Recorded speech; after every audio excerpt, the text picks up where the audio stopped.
नमस्ते सबैजनालाई। आज चाहिँ बाबुको फुटबल क्लब त्यसैले उसको खुट्टा दुख्यो भनेको भएर मैले बोकिरहेको छु।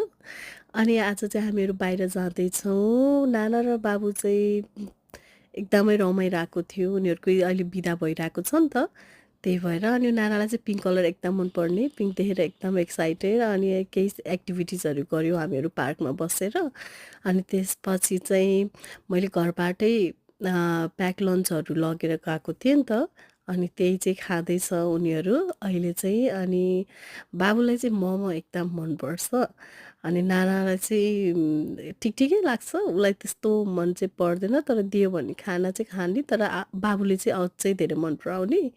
अनि हामीहरू खाइसकेपछि बाबुले चाहिँ चराहरूलाई दिने भन्यो। त्यहाँ कागहरू आइरहेको थियो। अनि उनीहरूलाई दिएपछि उनीहरूलाई एकैछिन यताउता हिँडाले अनि ऊ चाहिँ आइसक्रिम खान जाने भनेर जाँदैछ। अनि हामीले चाहिँ आइसक्रिम भेटाएकै थिएन कि। अनि आइसक्रिमको भ्यान देखेर उनीहरू चाहिँ दौडिँदै गइरहेको छ। अनि उनीहरूलाई आइसक्रिम लिइदिएँ।